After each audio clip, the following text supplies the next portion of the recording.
Good day. Thank you all for the views and the love on our last video. Yes, we put it out for views, but I'm just grateful that we started, even though we don't know where we're going with the series. But the idea that we have as a family is just to share our experience so far about leaving Nigeria to another country. Hello, welcome back to our channel, and sorry to those that would prefer Mr. Moon's gist. Is currently unavailable, and we shot a lot of this before we even moved because we were trying to keep the content in real time. Unfortunately, we lost some of the files. That's what happens when you are not a professional YouTuber, right? I guess there are ways people keep their files safe, but I'll try my best possible to ensure that I give you the details as it were, because I journal out, so I would have my assistant here, my laptop, to help me when I need some vital information. And I also left this space to be able to, write details of what we spent at the time versus what the real-time expenses might be for anyone who is considering relocation. So come along. Okay, so the agents we mentioned, I met him through a friend of a friend. So there was a lady I had found out that she relocated through the express entry route, and I had reached out to, but she was like, she doesn't know a lot about the other options for us. She would connect me to another lady, and this other lady was supposed to be an agent, but she was also in the middle of relocating herself and her family, so she didn't have a lot of time for me, and so she connected me to this guy. You see, this is where you should already know that something have call off inside, because when connection is leading to connection that leads to connection, So we spoke to this guy about our choices. We even created a group because it was myself and my family, my sister and my family. And by the way, I'm wearing my sister's shirt because I miss my sister so much. So it's not exactly my size, but I squeezed myself inside because I miss my sister. So we talked to him about the options we had available, and I don't know how this guy just convinced me that my chances for global talent visa was not too sure. And then that was when this issue of people using global talent visa for fraud to immigrate was very rampant. So I was really scared. I don't want to dent my chances of relocating. And for someone who is not an avid traveler, every visa process is scary for you. Also, we wanted to really analyze not just the today's view about the relocation process. What was our goal? So as a family, we came together and what's our goal? Obviously to get a second citizenship for our kids and ourselves. See, like I said, this immigration process or relocation process, I've heard a lot of people say, oh, I'm doing it for my kids. Even my husband said it in the last video, that I'm doing it for my kids, I'm doing it for the kids. But I'm like, I'm just 33. I'm someone's child. I will also do it for myself. And so I reaffirmed this and I said, I'm also doing this for myself. So I'm going to make it count for now and also for the future for the kids and their kids they're going to bring in, I was an opportunity to get someone doing it for me, maybe for lack of knowledge or lack of information and all of that. But I'm going to take a chance on myself.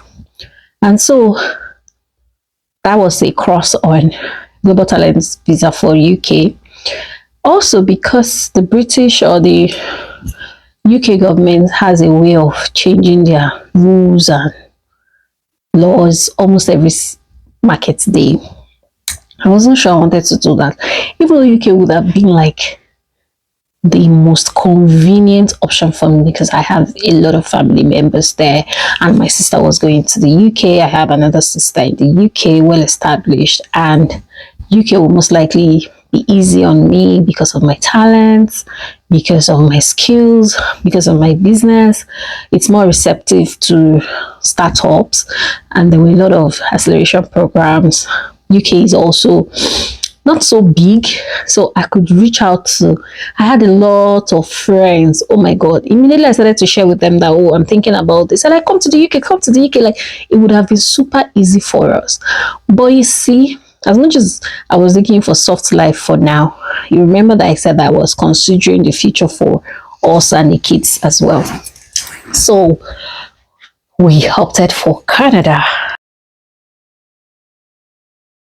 We never benefit from any of those countries. You and I know say the country where we dey benefit from as Nigeria youth. Now Canada. Move Canada. Move Canada. Move Canada. So yeah, we are in Canada. Yeah. And so this guy collected, he collected like 1M, but mostly from my sister because I think they wanted to do, they like paid in advance for admission and visa. But I didn't have that kind of money at the time. Everything happened so fast. So I just paid for admission. And it was supposed to get me admission in 3 schools: Umber College, Cape Breton University, and Prince Edward Island. One school in Prince Edward Island. But guess what? This guy only processed 1 admission. Emotional, damn it. That at least he did that one. And at that time, how much did you spend? So we gave the guy 200,000 for agency and admission fees, which now I'm like, that's just stupid because the cost of admission fee or application fees would almost exceed 200k. So what were we expecting for him to do it for us free of charge? I also paid, I think, 25,000 naira for transcripts because he needed my transcripts and I had never requested my transcript from University of Ilorin. Another 10,000 naira for DHL, for Unilorin to DHL my transcript to me, and then an extra copy to the guy. So we paid for that. He also mentioned that I should write IELTS, which till today I shouldn't have written because we didn't need it for Canadian admission, study permit or something. So I wrote IELTS, and so I spent 89,000 naira writing IELTS. It was April, May 2022. So this went on for a while. It was supposed to wait for admission windows to open. I was supposed to write my IELTS, which I passed in flying colors. What? And then I found this amazing community on Telegram. I'm going to tell you about the community in my next video. But let me just mention. Should I mention? Yeah, I should not mention. No. The purpose of this video is, yeah, I'll mention sometime in the video. Anyway, so the same lady that connected me to the agent shared with me some Telegram groups I should join, some Telegram channels, some WhatsApp groups, and it was information overload. Good. So I just blanked out of this for a while. I didn't follow up. I didn't know anything. And that was when he now reached out to me in July and was like, are we proceeding with our visa or not? I'm like, how are we proceeding with visa if there's no admission? And he said, they already sent my admission letter since. Only for me to check all that. They actually sent admission letter. I did not know about it, and I had 1 month left or 1 week left to accept the admission, or they will not hold the space for me again. That's how this energy rush just came. I accepted my admission. My school fees at the time on my admission letter stated 17,000 Canadian dollars. So for me, that was okay. Trust me, at this time, I wanted global business management. Apparently, the school it chose for me did not have the course. It did not get back to me. I did not really follow up on my part too. I think I was doing AWE program then, so I was really overwhelmed. I was doing a lot of restructuring and more baby care. I was also partially almost not interested in relocating here to study route because a part of me was telling me I cannot afford it, which was true at the time. So this was July. I found out I accepted my admission, and that was when I started to read about the school. And I'm like, this guy wants to take me to the village. Why am I relocating from a city to a village in Canada? And everybody I ask is like, that's far. But again, I don't know, somehow I feel like it was just God orchestrating our journey. I was too lazy to research another school. So I found Apply Board. It's a platform that has a host of schools in Canada, America, UK, Australia, Germany, and co. And they have a lot of resources on different schools, so you can literally compare schools, compare cost of living, compare cost of education, their requirements. Some have application waivers, application fee waivers, meaning that you don't have to pay for application. But you see, it was just really difficult finding. So the scenario was I would find a perfect school, but they won't offer the kind of courses I wanted. Or they will have the courses, but it was too expensive to live in that area. Or they'll have everything perfect, but the weather was not perfect for us. So it was just a lot. And I just left it and stuck with the one this guy got for me, because it seemed like it was perfect, except that it was not like in a bubbly town as I had expected at the time. To gather more information and was now more present in all of these groups. So one of the channels I joined on Telegram was the OJCC Study Abroad group. And from there, I found out that there was another channel that was more tailored to my needs and my goals at the time, which was traveling with kids to Canada. Yes, TWTKC. That's like the biggest blessing for us on this journey. When I joined the group at the time, I don't think we were up to 5,000 in that group, 5,000K. So again, the agent told us that with the admission, if we wanted to process our visa, I would have to go to Canada first, study for a while, and then file for my family. I'm like, no, our goal is to leave the country as a family. And that's what we're going to do. So because he didn't sound optimistic enough, and because he violated the first agreement, I decided to cut ties with him. When we landed in this group, oh my God. And I encourage you to go to Telegram. I would also attach the link to the group here. Or I think you may require somebody to add you. I'm not sure. I'll find out. And then if there's a link, I'll put it in the description on this video. If there isn't, then you have to find somebody that's in that group to add you. Or I can do a giveaway for you people. Drop your Telegram handle in the comment section and I'll personally add you after 1 week of this video being uploaded. Good. So the group had all every single information I needed and the assurance I needed to travel with my family. At the time, I think because I went back to read, the group started in 2021 or so. I went back to read from the beginning to understand people's journey. And at the time, there were less than 10 family or 5 that had successfully gotten their visa. So obviously I started to fear and I'm like, is this really possible? Would we be able to do it? I documented every single thing each person did. How long it took them to get their visa, how much they put in their bank account, documents they submitted, the kind of SOPs they submitted, that's the statement of purpose and everything. And I was just like, I can do this and I'll do it myself. And so we did it ourselves. A lot of questions will come around. You keep saying you didn't have the money at the time. You keep saying you didn't have the money at the time. How much exactly did you have to have in your proof of fund? How much were you able to raise and how?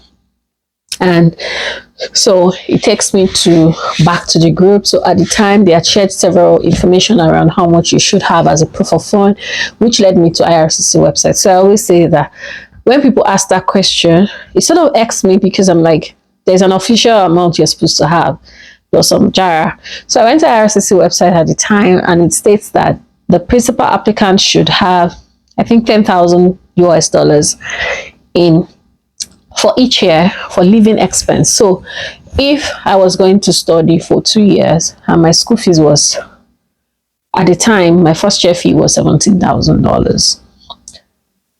That one is separate. my living expense per year was supposed to be $10,000, which will cover, rent and feeding and moving around. And then the first dependent, which happens to be my husband. Let me see. Let me check. The proof of fund required from us as a family of 5 was 10,000 for myself for the first year, was 10,000 for myself for living expense, 4,000 for my husband, 3,000 each for each child. So that was 9,000 for the kids, 4,000 for the husband. That's 13,000 plus 10,000 for me, which was 23,000 Canadian dollars, plus whatever your school fees is. So at the time it was 17,000, which was now about $40,000. So this is minus flight tickets, minus miscellaneous. So we prepared that we were going to have about 50,000 US dollars in our account. So at this time, already it was August. I joined the group. I joined the Telegram channel in August, and so we started to gather funds together, look at options available for us. See,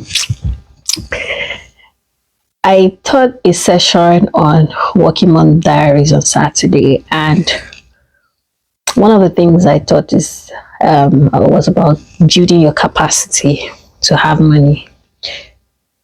See, if you don't have a need, you will not find the strength to do it.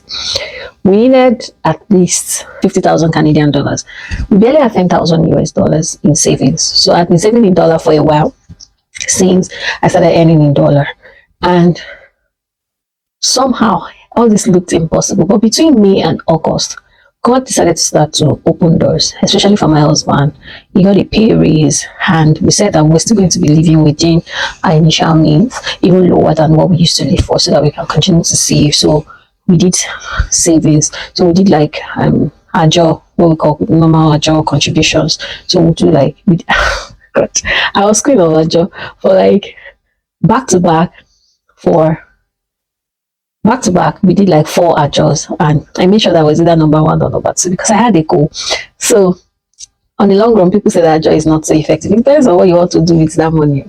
So we entered like 4 adjust and raised like maybe like 10M from that, because obviously we collected the monies first and we're looking to submit our application in September. But when I joined this Telegram group and I read about people's testimony and all that, I found out that was impossible. It would almost be an automatic fail because the visa officer wants to see proof that you've been earning this money before even your admission and all that. So you'll be submitting about 4 months of statement. But I needed to show that I'd been receiving a lot of money even before that. Yes, in the period of maybe March till June, I probably didn't receive a lot of inflow, but I wanted to show them that I was receiving a lot of money from years before, from 2020 basically. So we decided that we were going to submit nothing less than 1 year back statement. So we couldn't submit in September. And we also needed at this point to decide if we were going to be self-sponsored or we wanted our parents to sponsor us or something, even though it's not like our parents to sponsor us. But you know the gist now. I'm not going to be spilling everything. This is a public platform. However, we knew that we wanted to be self-sponsored because I was going to be using my business as an home tie, which is like a proof that I have something. I'm coming back to Nigeria, which is true, right? Because it would be difficult for the visa officer to understand why they should give you visa. You, your husband, and all your 3 children are carrying yourself out of the country.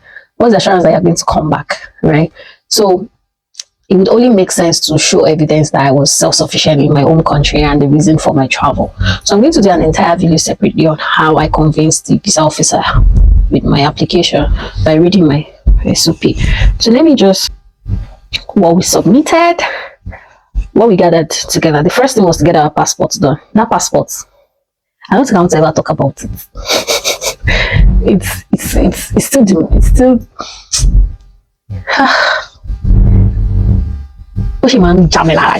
each time I think about the stress we went to. So even before this whole process, I tried to make it. Adia and Hamad obviously had the passport. I had a passport. Their dad didn't have a passport. He didn't see the need for it. But at the time, I wanted to travel, and I was hoping I would take Iris along. My son went to capture for his passport in February. That means that he was barely 3 months old. February, okay, no, March. So he was almost 3 months old when I went to capture for his passport. Do you know that I did not receive this boy's passport until October of that year? Let's not talk about it. And then their dad's passport. We paid for that passport 3 times and ended up going to a lorry to go and do his passport. I'll see if I have a snippet somewhere and put it for you guys. The stress we went through. Name validation, his name arrangement. So his name in most of his documents is Mubolade Latif Salami. But the name on his birth certificate is Latif Mubolade Salami. And somehow we also made the error. We didn't understand. We didn't know. So we had paid under Mubolade Latif Salami and they said we have to go to Abuja to do change of name. Can we cancel this one? Yes, but you will not get your money back. No problem. Let's start all over. And then he had problem with his name. And then that was when the NMIC or NIMC people, the people doing Ninsha, they went on strike and we were already in a lorry. So cut the long story short, everybody's passport was not ready until November 2022.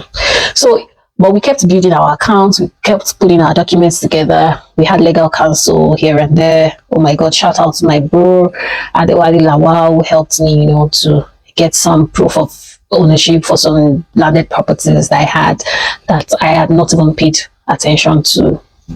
So he helped us get them and we had to backdate them because we didn't want it to look like, oh, so because of this and that, you now need to get receipts for land, this one, that and that. So we had that, and then we went for our medicals. So we knew how much we needed, and then my friend, my bestie friend, she just reached out to me and said, how far this your travel plan? I said, I'm still looking for money. She was like, how much do you have? I said, I have like approximately $10,000 somewhere, and then I have proof of property and all that, but this does not cover anything, and I needed to pay part of my school fees. So whatever naira I had, so at that time I had not even thought about the adjust thing. She was like, oh, I'll support you. I can support you for 3 months. She wasn't going to dash me the money. She wanted to loan me the money for 3 months while I source for funds around so that we can put the money in the account before it starts to count. The mathematics and statistics and quantitative methods we used to put money in the account and take money out is not here. But like I said, it's not for a public forum like this. But it takes a lot of strategy. And trust me, I've helped more than 11 persons come up with a strategy on how to furnish their statement of account.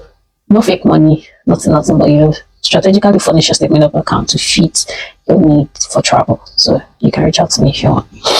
Anyways, so because we had thought that, we started building our account, I already booked for medicals, which was September 5th.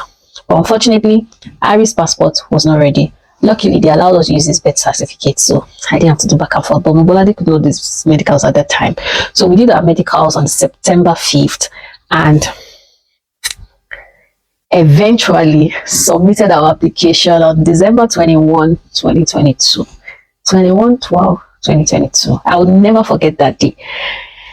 It was the peak of season, Christmas season, the back and forth. My husband needed some documentations from the bank, from his ex-employer. We needed to do some affidavits. We needed to notarize some documents.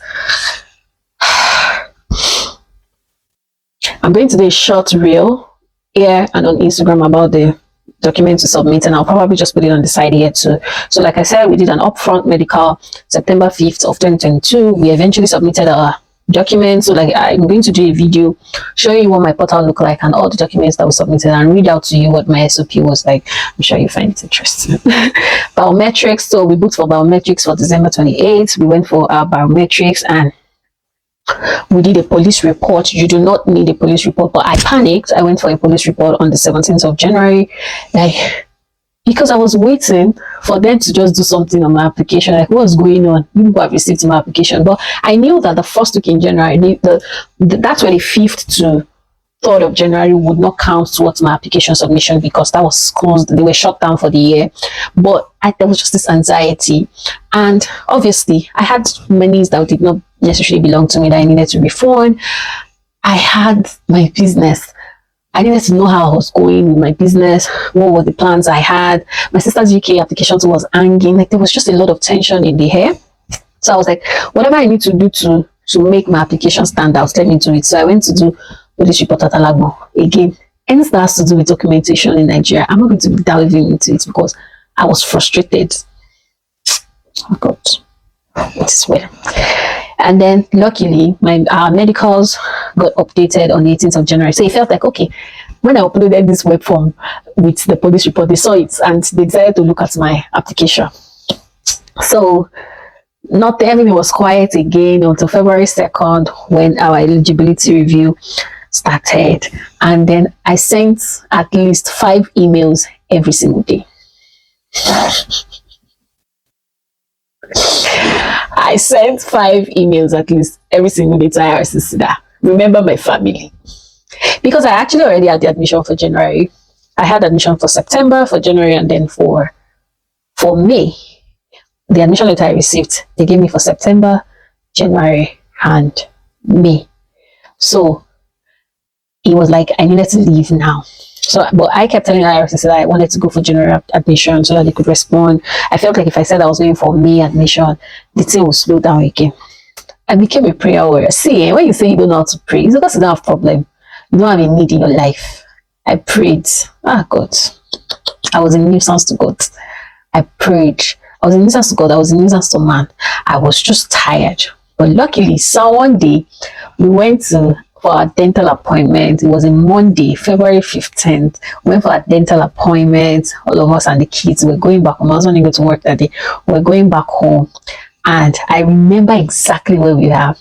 We were on Fatah Irawa Street, just before my kids' school, in front of the car wash. I just saw the mail. I saw that the mail came in 1 hour earlier. And BVL dropped. BVL is biometric validation letter. Anything after that is either an approval or a refusal. So, but thank God I did not see that mail when it dropped 1 hour ago, because the tension that would have killed me, because it took another 40 minutes for the real mail to come in, and that was it. And that was how the application approval came in. Boom, boom, boom. And because we were 5, so you'll be seeing it person 1, person 2, person 3, person 4, person 5. And that was it.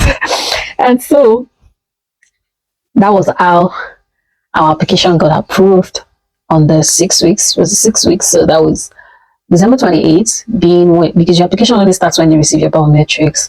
Or December 28th to January 3rd, they were closed. So I would say it took about 6 weeks basically. Yeah, or 5 weeks.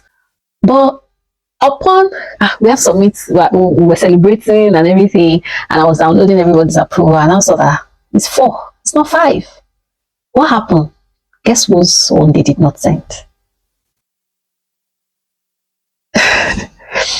Well, Amazon was missing, and somehow we don't know what happened to whoever did it, but eventually 5 days after, the longest 5 days ever, it came in and we submitted it. But at this point, I decided that this application is done and dusted. So I celebrated with my family, celebrated with my friends, shared the good news. All the monies in my account was distributed as needed. The ones I needed to change to dollar, I immediately changed money.